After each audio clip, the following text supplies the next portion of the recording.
Oh, wants to learn how to play chess. Oh, wants to learn how to play chess. You came to the right place if that's what you're here for. Welcome to a tutorial video series on how to play chess, featuring me. And this is Chessmaster 10th edition, the thing that's going to teach us how to play chess. Oh no, push that Garfield Holiday Celebrations DVD back out of the way. Nudged it and it started falling onto the microphone. Move the humongous entertainment Pajama Sam demonstration disc as well. Good. This is Chessmaster 10th edition.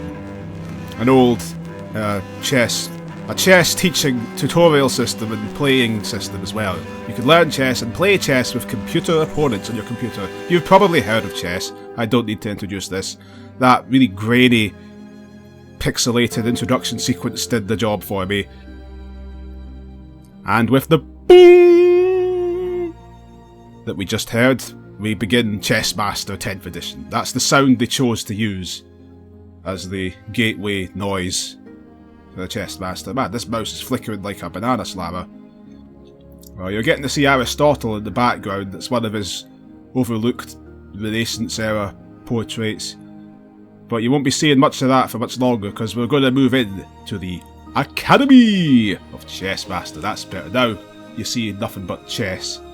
Well, a grid layout, a big bunch of grids in the background, and the grid of chess in the foreground, or the middle ground rather, because the real foreground is the Chessmaster Academy options. There's 3 different chess series of tutorials in this game to teach you how to play chess, so pay attention everyone, as we learn what chess is.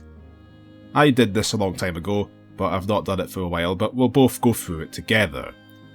We have 3 sets of lessons. There's Josh Waitskin's Academy, Josh Waitskin being some form of chess player, a big chess man that's big in chess. A Grandmaster is the name they get.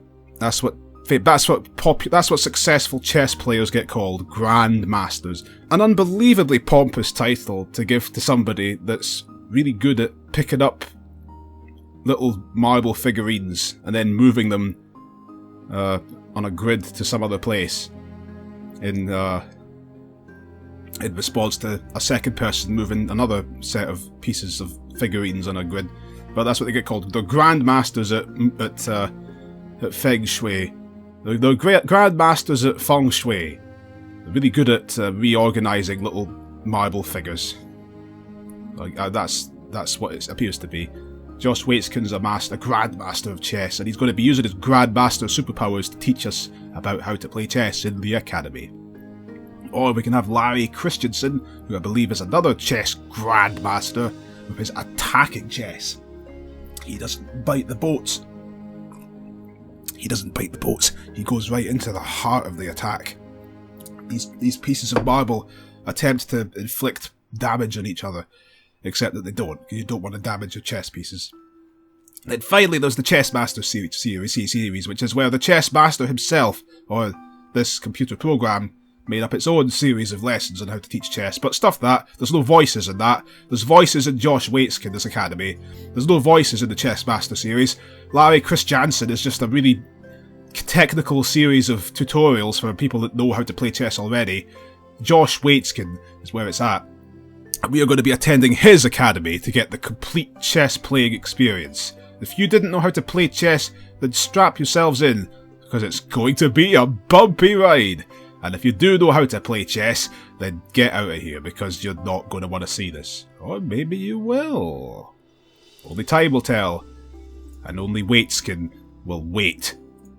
Let's go. Here he comes. The Chessmaster Academy. Hello, Josh. I fell in love with chess when I was 6 years old, and I've spent much of my life in the sway of this beautiful, riveting art form. Over the years, I've won and lost countless national and world championship games around the globe. The beautiful, riveting art form of moving some marble figurines around the grid. But I forgot how much of Josh's text is about singing the praises of chess. He really loves chess, which I'm not surprised, because chess is his profession. He's been playing chess since he was like 2 years old, like all experts in something. They've been doing it since they were little baby boys and girls and so on. And once you've internalized these basics, we'll be ready to enter the heart and soul of the game. In part 2 of the course, I'll teach the fundamentals of chess tactics, and you'll possess the building blocks to the arsenal that propelled me to the top of the scholastic chess world. Then, in part 3, we'll delve into some more subtle, strategical ideas that will be powerful on and off the chessboard. And so yeah, he's been a person that plays chess and well. He's been a person that plays chess well enough to play against the Russians in the 80s. I'm guessing for the old Cold War stuff. You got to use sports the human race likes to use sports as a sublimation of the intense desire for everyone to beat each other senseless. So we don't get no wars, we get to play chess instead. And Josh is here to teach us about the black and white chess Jarpla. So yeah, he's got this series. His course is split into parts. Part 1 is where we learn the rules, and then part 2 is where other things happen. I'll just go in this in order. And no, you're not going to get to hear Josh's mildly fast-paced, slightly stumbling over his own words delivery of his speeches. You're going to hear my stumbling over my own words, overly fast speeches instead. The difference is he's American and I'm Scottish, so I don't know how you're going to deal with this.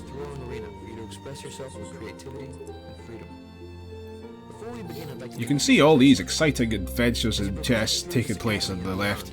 And I didn't think this through, did I? This is not going to be an exciting experience from anybody. I don't get it.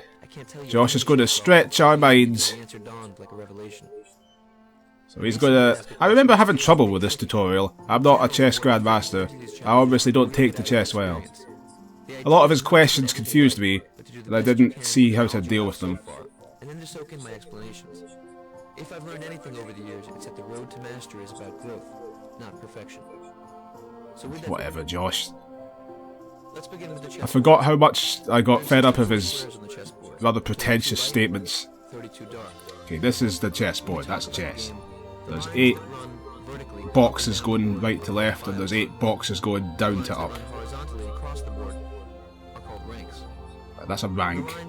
Right, get ready for all of the chess terminology as well. A line along the way, what any other thing would call a row. A line of boxes along the way, which is what any other game would call a row, is called a rank. And a line going up and down the way, which would be called a column normally, is called a file. Ranks and files.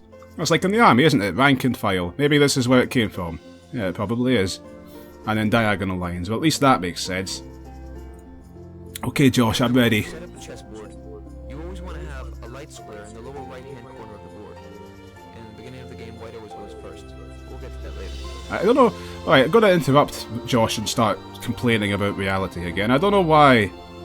I don't know what the significance is of having a grey, well, a lighter grey than dark grey square in the bottom right. Like, does it really matter? It's just the same either way. And the white always plays first, which is another thing I don't know why. Why can't black go first, huh? What's the sinister racist subtext to this? Probably none.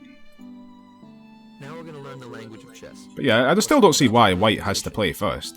The vertical columns on the chessboard. Is there an advantage to playing first, I wonder? Is there?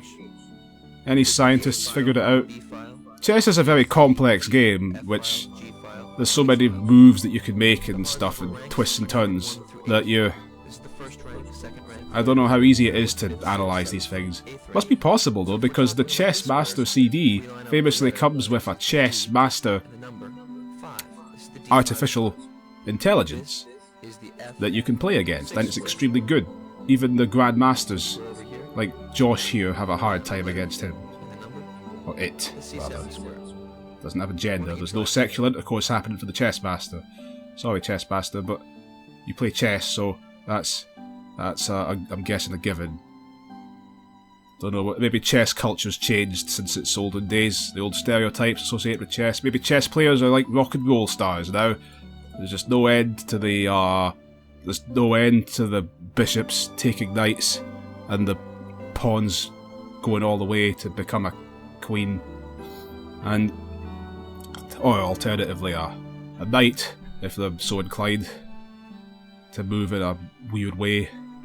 Well, we'll get to that later. Okay, see that little language of chess, the algebraic notation, really mathematical way of just, it's a really mathematical word for saying just H1 means the box that's on the H file in the 1 rank, but that's what they call it, algebraic notation. And algebra is about taking letters and making them stand for numbers, which I suppose is what the letters at the bottom are. I guess. But the other part is just numbers or whatever. B1 there. See how badly I mess up this. Josh is pleased with my progress so far. I feel like I'm playing Addy again. Okay, Josh. Anything you say. I just remembered something else. Whenever you get it wrong, if you get anything wrong, he always says the same thing. Oh no, he didn't say it here, but normally he'd say, "No, that's not quite it. Try again." No, that's not quite it. Try again. No, that's not quite it. Try again. No, that's not quite it. Try again. He says that in that tone of voice. Excellent I'm sure we'll be seeing plenty of that. Okay, Josh. Now let's get to know the chess pieces. Yeah. Hey guys, they're a real bunch of lads. You'll love them. They're gonna be fun. We'll get to stay up all night and watch the 1950s Leave It to Beaver episodes. Quite a straight-laced bunch, though. I hope you don't have a problem with Puritans. So let's, yeah. Well, what do you expect? These guys have been around for hundreds of years. Chess is like what, 600 years old or something, maybe older. I'd heard that it was invented in India or the East somewhere, and it came over to the medieval Europe at some point. But yeah, these chess pieces here have been around for quite a while, so they've got fairly old-fashioned values. They're quite traditionalists. In fact, why don't, as Josh says, we're going to get to know these pieces, so why don't we actually really get to know them together? First is pawn. Hello there, my name's the pawn. I have a lot of fun being a pawn. It's great fun. I get to serve the king. There's the king over there. We'll talk to him shortly. And I also get to serve the queen. It's the queen. It's a great laugh. Working the land, going out to war and getting slaughtered. Yeah, fantastic. That's the pawn. Nice to see you, pawn. Hello, sir. Knight, how are you? I say, jolly good tip-top tally-ho chocks away, old boy. Being a knight is one of the most excellent experiences one can ever have. Tremendous honour! Tremendous honour, sir. Excellent. That's the knight. The next one is the bishop. And the bishop, who is, there. Hello, Mr. Bishop. Nice to see you. It's not easy being a bishop, especially here in the Reformation era Britain. I mean, jeez Louise, man. You have any idea what kind of stuff I gotta put up with? I gotta build little hidey-hole tunnels into my house so I don't get slaughtered. It was a hard time for bishops back in those days. Well, unless they were Church of England bishops, I suppose. But that's a Catholic bishop. That's canonically what he is. So let's take notes, everybody. This is canon to chess. This is all chess canon we're getting here. Then the rook. I'm the rook, yeah. Yeah. Yeah. Yeah. You can't expect too much from him. He's a tower, after all. And now the queen. Yes, well, good to see you too. And finally the king. Oh, I wonder what's for dinner. The king thinking about food as always. That's our colourful cast of characters that we're going to be seeing throughout the entirety of this chess tutorial series. So get used to them. The values of the pieces. Yeah, the pawn is a piece of trash, just like any good medieval peasant, which is what the pawn is. Medieval peasants well known for having really fat feet and having their head sticking out of a piece of wood, a plank. Yeah. Knights are well known for being the head and neck of a horse. Oh, I should have made the Knight Twinkleberry, but it's too late now. That would have been Twinkleberry's overplayed. The bishop's got a value as well. Yeah, I don't quite know what the meaning of this value system is, but essentially, if you lose one of your knights, it's as if you lost 3 pawns. And if you lose a rook, then it's as if you'd lost 1 bishop and 2 pawns. I don't know who calculated this stuff. What's this? Why is the queen is massively meaningful? She's with at least 9 pawns. Although that's not how it worked in medieval times. The queen was with 1 trillion pawns. But the king? What's this? The king has got no value. What's that all about? The king is... What, is he priceless? Well, we'll see what the game means about the king. Now that you know all the chess pieces, let's learn how to set up... Yeah, I know about chess. I know all about the chess pieces, Josh. Let's get on with this already. He's going to teach us how to set up the board, which I'm never going to do, because I'm never going to play actual chess with a real board. I'm only interested in the Chessmaster here. I'm not cultured enough for that. Easy way to remember what color square to put your king and queen on is that the king always begins on the opposite color of what it is. Yeah, he's talking about what colour to put the king on. It's got to be in the opposite colour of what his actual colour is. The black square for the white king and the white square for the black king. Oh, they had some racial harmony back then. It's nice. Except if you play chess on an actual chessboard, at least if you're anything like me, it's very confusing because all the pieces, they don't look like they correspond to anything to me. The bishop has a cut or something, a groove inside his head. They're not very distinctive. I have a hard time with that. But again, I never grew up with chess or anything. First time I ever played chess, first time I ever even learned how to play chess was with this, about 13 years ago. I was about 18 years old. So I got a late start. Yeah, this is how you put your chess pieces on your board. The pawns are all in a row in front of the important people, because they're all the ones that are going to they're going to run out into the front lines in the war and get cut down. All the 18-year-olds. Just like my age when I started this game. Yeah, I would have been heading into the front lines with like the pawns, protecting the bishops and the knights. So, we've gotten to know the pieces. Now we get to see where they go. What? Oh, rats. I forgot about this. I wasn't counting on having to actually do something. Okay, well I know that white goes at the bottom. The rooks go... What? I don't remember it making a sound when you put them down, but okay. Let's shove the things that we know where they are. Let's not do that, actually. Okay, what goes next? What's where? Well, I remember that the king goes on the opposite coloured square. There we are. The queen goes to the symmetrical opposite of that, which would be this square. If you cut the whole board down in the middle, in this middle part of it here, the queen would be on the other side of that boundary. Now the only question is, where do these go? I don't know. I actually don't know. Oh good, I was right. And now the horses? Horses go there. Did you get the horse? No, that was the bishop that talked like that. No, that's not quite right. Huh? Knights. You fool! What were you thinking, Bounder? Of course the knights go beside the rooks. Good grief! What's wrong with you? Man, knight is not a forgiving fellow. Well, these knights did like to go about gallivanting and gallantly killing everybody back then. That's what it was all about. Got to slam everyone, and that's how it goes for the medieval times. So we better watch our backs around that night. Pretty bloodthirsty.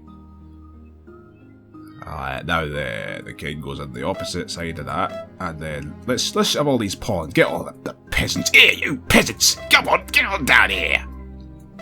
Oh, well, yes, always ready to serve queen, king, and country. Yes, excellent. Get all the black pawns as well. We're ready to fight the white ones. Ho-ho! And then the rook. There, that's me. And finally the last knight. Way to go. Thank you, Josh. So we've just learned the values of all the pieces and how to set them up. We sure have. Now we'll learn how they move. The chess pieces might seem strange to you at first, but soon they'll feel natural. Josh does trip over his words quite a bit. But it doesn't matter because it's all written right down here for us to see, plain as day, cool as cucumbers. So he's going to teach us about pawns, and the importance of using your pawns effectively. That's them. Yeah, don't need to hear all of that. This is how you move pawns, folks.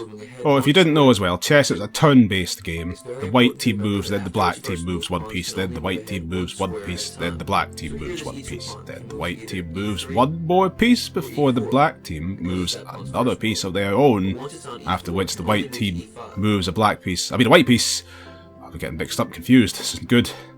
This isn't looking good for me, my grandmaster potential, which is rapidly diminishing by the day. The older you get without bothering to do something, kids, the more just pathetic you become. That's life advice. That's how it all goes. Take it from me. On the pawn's first move, when any individual pawn moves for the first time, they're allowed to move either 1 square or 2 squares ahead, but only ahead, only upwards here. You can't go up diagonally, you can't go side to side or backwards, just up. Pawns can only ever move up. The pawn possesses a number of And if they've already moved once, they can only move 1 square up too. cannot move backwards. So as we'll explore in part 3 of the Academy, How am I going to do this? the pawn is the only piece that captures How much of Josh's voice gets to come out of the Chessmaster before I just shut him up? Oh, that's right, another stupid thing about pawns. I don't know why chess is so weird, but its rules are very arbitrary and strange, and rather than updating these rules to not be so stupid and arbitrary, they just keep them the way they are. And I'm sure that they've got the grandfather clause now. Chess is such a respected game. It's the game of intelligent people and clevers. So in the true spirit of the intellectual, they're going to doggedly, rigidly hold to their old traditions and standards, and not try doing things in a different way. That's intelligence. And one of those things is that pawns, although they can only move forward normally, directly up the way, if they're going to slam one of the opponent's pieces, then they have to do it by moving diagonally up and to the side 1 square into them. That's the only way. They can't even capture somebody. They can't slam someone that's immediately in front of them like this. It's all very weird and random. Maybe they're just using a javelin to the side of them. I don't know. greatest power is called promotion. I don't know what the reason for these rules is. To the end of the board. It can transform We'll be seeing some more weird rules before long. the king, of course. And now he tells us about how if we get a pawn all the way at the other side, we can change them into any other piece, except the king. Can't change them into the king. Which I'll show you a bit later. Highlight all the legal pawn. And as Josh said himself, the queen is just the best unit in the whole thing. The queen just gets to move all over the place and do anything she wants. She's just objectively superior to both the rook and the bishop. And yet the game still, it's built into the rules of chess that you can promote your pawn into a rook or a bishop, even though you would never have a good reason to do that instead of a queen. It's funny. I don't know. Like, has anybody ever actually done that? I think the only reason anybody would ever do that is just to show off. Say, I can defeat you with 1 hand tied behind my back. That's basically what they're saying. It's just to try and flex your intelligence brain cell biceps. Highlight all the legal pawn moves, okay? Can't move him anywhere. We can move you two. There both go. You got it. I got it indeed. In this position, what do you think white should do? What do I think white should do? Well, let's see. If white moves forward, he's going to get slammed by that black pawn, because the black pawn can slam him, since he'd be 1 square down and 1 square to the side from him. And he's black, so he moves down, remember, that's how it works. Black down and white up. So the safest thing to do is to take you, Good job. because that's literally the only other thing he can do. Will soon promote. Yes. In this position, it's white's move. Who do you think will promote first? I know, this is where the game starts to try to teach you about the crafty thinking that you've got to employ in chess. He's saying who would be in a better position if they got to move first? White or Blake? That's a good question, but here's the tricky trick. It looks like you'd want to be white. Oh wait, no. No, sorry, I'm getting ahead of myself. This is just asking who's going to get to... Oh wait, I'm being a daft as well. I thought white had to go down. White's got to go up and black's got to go down. Great, I'm off to a good start. So who's going to promote first? Well, that's a misleading question, Josh. Because it all depends on what white does, you see. If white chooses to move up 2 squares here, which he can do because it's his first move, and you know that because he's on the 2nd row, which is something that he couldn't possibly be on as a pawn unless he hadn't moved at all. See? Now if he used that opportunity, or she, and so on, used the opportunity to move 2 squares ahead, which is legally allowed in chess at this juncture, then after black had made black's move, they would both be an equal distance away from the goal. White would be 4 squares away, and black would be 4 squares away. but white would get to move next, so they'd move one step closer, and they'd promote first, basically. Good job. Okay? It's only a matter of time until I end up making one of these long-winded explanations, and then doing my answer, and I'm wrong completely. There we go. The game demonstrates for us what happens. White goes, black goes.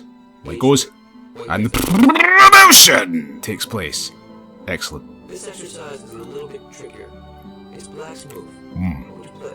What would that do, eh? What would it do? What are we wanting to do here? Yeah, what do we want to do here then, eh? Yeah, what's the big idea? Well, the big idea is we want to do the best thing we can, don't we? We could move 2 squares ahead here because we're the second row from the top. If we did that, then white would move 1 ahead because that's all he's allowed to do, and she and so on, because it's the third row and not the second row for them. So we'd move down, they'd move up, and then we could capture, and there'd be nothing that white could do. Good job. Yeah. After black plays e5, white's position self-destructs. If the only possible pawn moves, loses a pawn. After e5, white's forced to play d4. Afterwards, black can capture. That's correct. One thing to bear in mind in chess is... Shut your face, Waitskin. Why don't you wait up, Waitskin? Why don't you do what your name suggests? Jeez Louise, why are you not doing what your name makes it sound like you do? If it's white's move, this is disgraceful. Reality's not as simple as I expect it to be. after which black can capture Outrageous stuff, Waitskin. Now interestingly, if it were black's move and he played e4, the only legal move, white can capture that pawn. So in fact, this is a position of mutual zugzwang, which means whoever move it is will be in Yeah, zugzwang. And you have to make a move when you've got your turn in chess. You can't just do nothing. That's a key thing. That gives you a lot of problems that you wouldn't have otherwise. You can't just say, I'm not doing anything this turn. You have to do something. And very often, the thing that you have to do is something you don't want to do, but you've got no choice but to do it. Okay, so, what have we got here? We're black. And Josh wants to know what the best thing is to do us. Well, it's the same as last time. Move it down 2. Good job. Yeah. Josh is forced to move that pawn at this point up 1. Because there's nothing else he could have possibly done. Now let's look at this position and say that I play e4 on the first move. Yes. Oh, but this is a little different, isn't it? This is slightly different. I see white has moved up. He's further up 1 square this time than he was the first time. And what does that mean? Well, it means if we try doing the same thing and moving black 2 squares down, can you see what would happen? He'd slam us. White would slam us on the next move. So we're not doing that. White would go 1 up and 1 diagonally up and slam us. So no, 1 square forward is 1. There. Your best move is f6. Once again paralyzing. You see, now white is forced to do that, and then we can... They say capture to mean just beat the enemy. Well, take one of their pieces. e3, black's best move is f5. If white plays e4, black's best move is f6. We call them pieces as well, by the way. Your little figurines are pieces. A pawn is a piece. A knight is a piece. So in fact, if you go back, whoever move it is in this position will lose. Take some time to work that out on your There's a number of times in this Chessmaster where they introduce concepts. They start saying words without defining them or saying what they were. Like, for example, when you win a game of chess, it's called checkmate. But I don't think that Waitskin here ever calls it checkmate. They consistently call it mate. It's time to mate. You ready to mate? Let's mate. Really makes it sound like he's talking about something else entirely, but I guess that he's not. I assume he's talking about checkmate when that's what he says. I don't know what Waitskin gets up to in his spare time, but well, I know those super intelligent people like chess grandmasters can have some pretty out there tastes in things. So let's leave that be. Mate in 1, they'll say. I mean checkmate in 1 move. Yeah, they never say that. Checkmate in 1 means get a checkmate by doing 1 move of a piece. And 1 move, of course, means moving 1 of your pieces in your turn. And then after you've done that, your opponent has to take their turn. So either whoever moves here is destined to lose. Except that's not strictly true, because if one of them moved down in a place where the opposition could attack them, then the opposition might just not bother to attack them. That's another thing about this game. A lot of the stuff Josh says presumes that the bestest possible thing is going to happen at every given point. At any point in the game, the next player to move is going to do the best thing they could do to help them win. They seem to act. They just assume. I guess Josh is such a grand master. He assumes that anybody playing chess is going to do the best possible thing all the time, but that might not. It might not do that. Like a cat playing with a mouse, they might want to just do something bad so that they can just humiliate their opponent even more later on. Take a look at this position. What is White's best move? What's the best thing for White? Well, we could move this one up to that, but then they'll get slammed. We could move this one up to that, but then they'd get slammed. We could move this one up to that, but then they'd get slammed. Hey, I want to get to the other side of the board. Haha, but little does he know that I'm going to capture him when he does that, so I am, yes by gum. The king and queen will be right proud of me, so they will. Oh, you'll never defeat us, the black chess army. Long story short, this is the only move White can make that wouldn't get him slammed in one turn. There. See now? Let's watch this. Yes, that's right, Josh. Now, whatever the black one does is bad.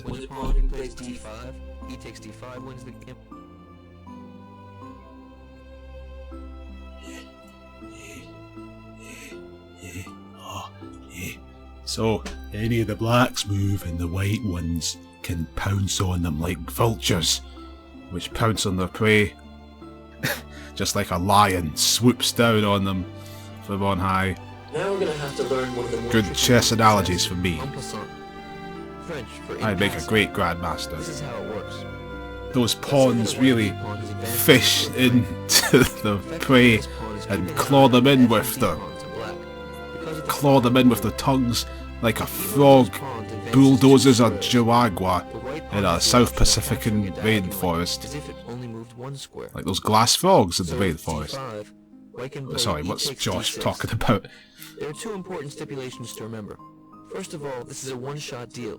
If White chooses not to capture the pawn... Oh, that's right. There's a weird Barbie rule in chess, like most of them, that if a pawn takes its first move and jumps, it leaps heroically 2 boxes ahead, then a pawn on the opposing side can slam them by walking into the empty space that they would have been in if they'd just moved one move on that turn. And also they can only do that if it's the immediate move immediately after the black piece made their move. It's a very strange rule. It's a very odd interpretation of the laws of physics when you think about it. Chess seems to be saying that the world of the chess pieces, the crazy world of these mixed up little marble figurines, is saying that if one of them moves forward a lot, then reality can act as if they were still in the past, and that they hadn't actually moved 2 squares forward, they just moved 1 square forward. The white opposing piece can just capture them anyway if they just walk into the empty space. It's like you're playing a children's pretend game. It's like children fight each other and saying, "Bang, bang, I shot you with a gun." No, I had a shield," says the other child. "No, you didn't. You never said anything about a shield." "Yeah, well, I had a shield." "Oh yeah, well, I just shot you again." "Oh yeah, but I had another shield out when you did that. Even though you didn't say you were going to do that." "I just blown you up with explosives." "Oh no, but before you put the explosives in place, I had built a nuclear bunker shelter." Like just making up stuff ad hoc, you know. "No, you didn't shoot me to death because I had the special security barrier up." Yeah, that's what chess is. Oh, yeah, that is what chess is, basically. It's a game. It's a couple of little children playing a game with each other. That's all it really is. So in this position, black the difference is the people that play it think they're incredibly intelligent, because they can move marble figurines around a box. Well, I mean, that probably does make them more intelligent than most people that have been through the education system. What is this? I don't know. I was trying to think of something wittier to say than that, but I couldn't. So that really cements my point, doesn't it? So in this position, black pillets at the d5. Show me all white's possible captures. Okay, we can do that. Good job, but there's more. Yeah, Keep looking. black moved 2 down so we can white up. We can capture the empty space he left behind. Does this work on quantum physics or something? Is this like Schrodinger's chessboard? Is the black piece there or is he not there? That just depends on what you like, whatever. You know this, I've read that Schrodinger's famous Schrodinger's cat experiment, which is about how the cat is both in the box and outside of some box. There's some cat trapped in a box somewhere for goodness knows what reason. Maybe it's Garfield.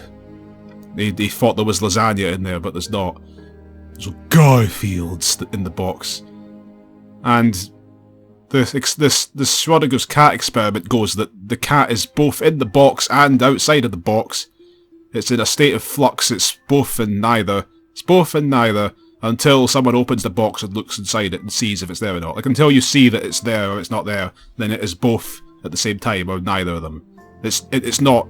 The universe hasn't decided yet whether it's there unless some plonker's looking at it with their eyes. But in any case, I read that experiment from Schrödinger himself was actually just an idea he made up to try and prove how stupid quantum physics is. That was actually the point. Everyone thinks it's a profound, meaningful thing, but he made that up to try and disprove the thing. He's saying, like, look how stupid this is. This is what your quantum physics is saying would happen.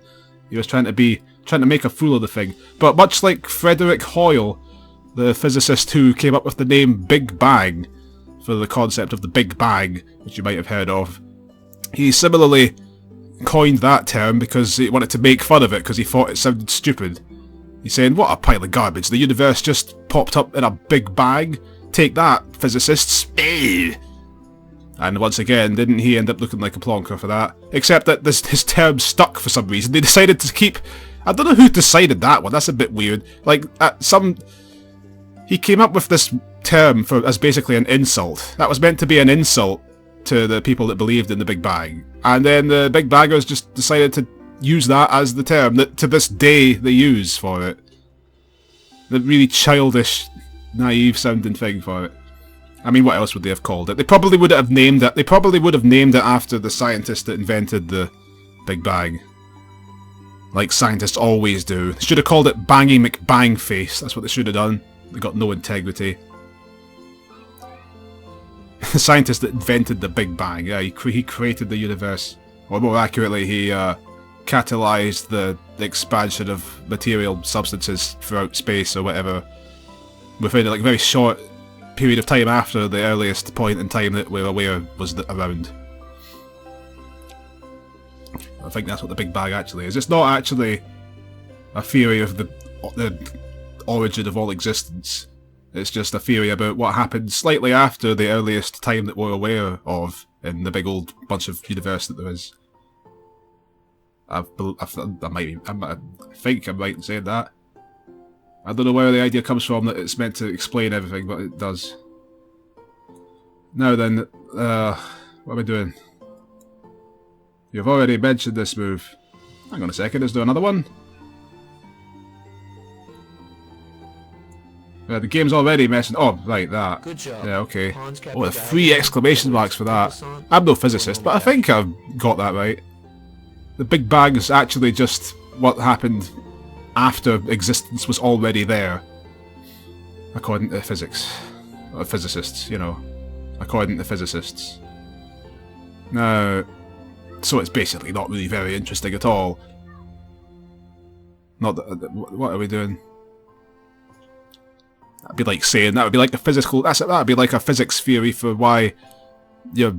for how like some person's banana fell on the ground when they tried to eat the banana, but it fell down. It's like, oh, it's just something that happened when existence already existed. Who cares? Big deal.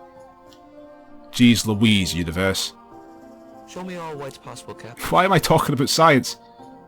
Well, it's chess, the game of scientists and philosophers and artists and intelligent people.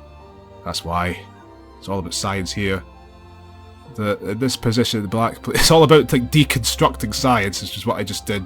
Or attempted to do.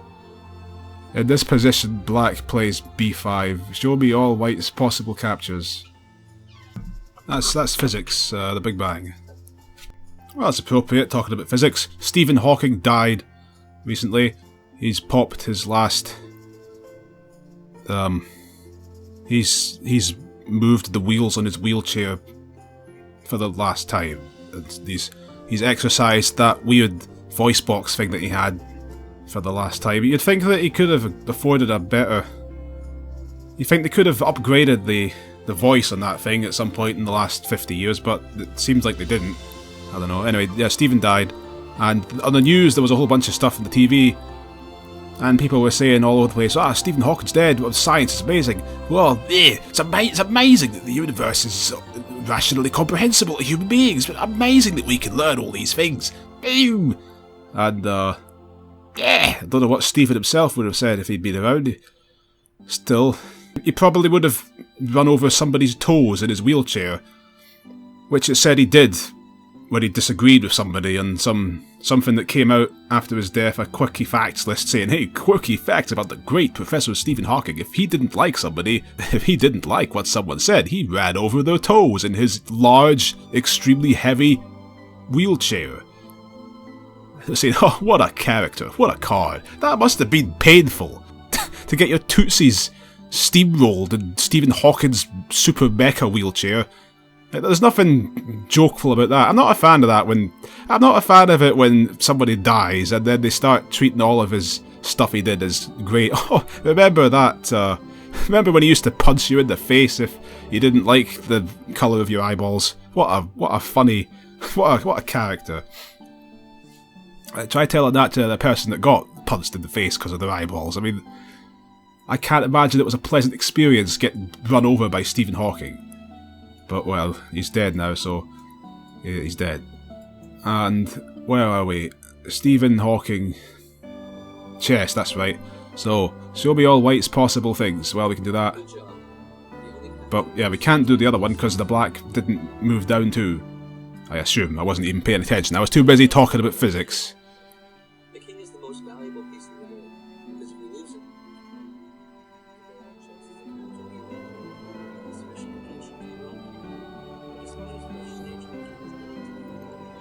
Yeah, they're teaching us about the king now. My boy, this game of chess is what all true warriors strive for. Now let's learn about the king. The king is the most valuable piece in the game. How can we win the game? The goal in chess is Enough! to capture the enemy king while providing sufficient protection for your own Yeah. king. But despite his precious nature, I'm going to run out of king things pretty fast. Oh, oh, oh, oh, oh, oh, oh, oh, oh, oh, easy to remember how the king moves. oh. It can move one square. So the king is pathetic. That square is He can only move one square in every single direction, which is better than the pawns, but he's the king, so you'd expect that much. He could barely go anywhere. Every other piece has more the king can move. getting far away from where they currently are ability than the king. The king can move. Even the pawn can move 2 squares ahead if he's sufficiently not moved at all. In the beginning of If he hasn't moved 1 inch yet, he can move 2 squares ahead, but not the king, not Kingsley. but later, when there is I thought it was funny when I was thinking about this once years ago. It's kind of strange how this game's so ancient. When backwards sexism was all the rampage, you know, women were treated as less than men and they're weak and get in the kitchen and make sandwiches. Well, except they wouldn't have been doing that then, because sandwiches weren't invented until the Earl of Sandwich invented them in the 1700s or something. The Earl of Sandwich was supposedly busy one day, had to rush to get to some courtly meeting in his castle, or well, his dukedom, whatever, his palace, I don't know anything. And he had to rush, and he said to his butler, said, hey, you've not had your breakfast, you plonts. And the Duke said, I don't have time for that now, Jenkins. Just take a couple of slices of bread and slap some ham inside them, and I'll have that there. And nobody ever thought of doing that until the Earl of Sandwich. Well, you know what? I'd like to pull a Stephen Hawking and run over the Earl of Sandwich's toes with a wheelchair for inventing the sandwich, because I hate sandwiches. Sandwiches are bad. Because sandwiches are the worst invention ever. You use twice the bread for half the eating time. I could take 2 slices of bread and put corned beef on each one, and take twice as long eating them as I would have on a sandwich. There. And the sandwiches cost 60 billion times more than they should in the shops. So, Earl of Sandwich, you've done a disgrace to life with your stupid sandwich. There's a reason nobody ever invented it. It's because it's garbage. So the king is the guy. Yeah, I was saying about sexism anyway. The king can like barely move anywhere, but the queen is the most powerful piece of the board. There's no argument about this. Some people say the knight The knight can move in a weird way, and that's useful sometimes, but ignoring the knight, the queen is just better than everybody. And yeah, the queen, the one chess piece with a gender, the one chess piece, aside from the king at least, that we've got a confirmed gender for, she's female. Everyone else is obviously supposed to be a man, let's face it. It's medieval. The queen's just better than everybody. She outclasses them all. She's a better fighter than the knights, the better fighter than all the pawns, and the rooks. Like, if the queen gets here, see that second, what was it, rank here? Second rank. If the queen gets her queenly self there, and there's no other pieces, and all of the pawns are along this row, those pawns can't touch her. She can kill them all. She can gobble them all up. Nothing those soldiers can do. So yeah, the queen's just incredibly powerful and strong, and the king is pathetic by comparison. So I thought that was interesting that they were comfortable with that back then. They didn't want the woman to be the weakest piece of all. It's interesting. Maybe things weren't so bad back then. Okay, so then. The point of the game of chess is to get the opponent's king in a position where they're going to get captured on the next move, no matter what happens. So yeah, the king, like if the king's in a position where that could happen, then they have to get out of it at once. Otherwise, they've lost the game. Oddly, you never actually do take the king in chess. Certainly not in this game, at least. They never actually let you move the pawn over to the king and capture him. It's just the game ends once it's possible to capture him. It's weird. Anyway, yeah, check is when the king's in that position where there's a pawn angrily drooling over him like a meal. That pawn's drooling on top of the king right now, just waiting to sink his fangs. He's got fangs. Peasants had fangs. They're all vampires secretly. Well, it's like Twilight, I suppose. They were all a secret society of vampires. And if the pawn has got him in check because he's got his fangs on him. And now I've just inadvertently introduced it into the chess canon that all the pawns are Edward Cullen's. So that's good. Twilight is now essentially the narrative of chess. I'm going to end up turning chess into a big behemoth of nonsense by the end of this. Let's build up a new head canon of chess, why don't we? All the pawns are actually vampires from the Twilight series, the Twilight vampires. They're all part of a vampire society. That's why they can only move ahead. That's why they can only move directly ahead, not to the sides. That's one of the unspeakably large volumes of weaknesses that vampires have, like to sunlight and crosses and holy water and stakes through the heart and little marbles getting scattered around the floor. They've got to count them all individually, one by one. It's just, vampires are the weakest creature ever. How could you be scared of vampires? That anything will just destroy them. You could just breathe on them, probably, and it would make them combust. What's this? Okay, talking about the king being in check. And yeah, the king can't move there because the pawn will get him. King can't move there because the pawn is already getting him. Yeah. Now the king can get out of a check position like this by taking one of the enemy pieces that's threatening him, or one of your other, or some other unit on your team can take out one of the pieces that's threatening him. Well, they'd have to take out all the pieces threatening him. If there's more than one piece that's got the king in check, then the only way out of it is for the king himself to move, and if he can't move out of it, then the game's over. And that's the case here. The king could have tried to get rid of that pawn by slamming him, but the opponent king is guarding that square, that's what they call it. The king could then move in and take the black king on the next turn, and that's not allowed, so black king's dead, basically. Except he's not dead. The king never dies in chess. All that happens is that the game gets to the point where the king would die if the game continued, but the game doesn't continue, it ends immediately at that point. I don't know why they can't just let the players have the satisfaction of just killing the king. They won't just let... I mean, I know that intellectuals don't like unnecessary fuss. They don't like redundancy and things like that. They want everything to be efficient and factory worker stuff things. So they don't want to take that extra move to kill the king when they know they could kill the king. But I mean, come on, just let them kill the king. We don't have to have everything being... Not everything needs to be efficient as possible, optimized. There's one more way for the game. So in this case, both the kings are... It's white's move. Both of the well, the king is not... Neither of these kings is currently being checked, because that pawn can't slam this king, but neither king can move it. Wait a minute. Oh no, sorry. Yeah, the black king could move backwards safely, but here's the thing. Here's the extremely cruel, unfair rule of chess, if you want to ask me. The white king is clearly at the disadvantage here. He's losing this battle. He can't move anywhere without being in check. He could move there or there, and that pawn would slam him. He could move here, here or here, and that king would slam him. He can't do a thing. He's cornered.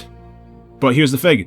He's not currently in check. Nothing is actually attacking him on that square right there. And so because of this, if it's white's move right here, then the game's a draw. It ends in a draw because white can't move. You'd think that the black would win. Clearly black is in the winning position. I mean, in real war, if chess is like war, if chess is war, then in a real war, let's just take this, like, let's take this to the most offensive and extreme example possible, which I'd like to do so much it seems. Let's imagine Hitler's bunker in 1945 when the Russians are closing in. They've captured whatever German city Hitler was in, and they're surrounding his bunker, but the door is locked on Hitler's bunker. All the Russian soldiers are right there outside his house, ready to blow them up. But here's the thing, it's Hitler's move, and Hitler is currently, it's Hitler's move, and Hitler is paralysed for some reason. He's been paralysed. He got hit by an RPG status effect. He can't move for this turn. That's right, his turn is like he can't move. So, nobody's attacking him. All the Russians are outside his house. His little bungalow where he's living. They can't kill him immediately, but Hitler's paralysed. He can't move on his turn, so, well, all the Russian commander turns around and says, well, right folks, all 10,000 of us, sorry guys, Hitler can't take his turn. It's a draw. World War II is a draw. And they all just head off back to Russia and don't pillage everybody in the city. Which is what they did.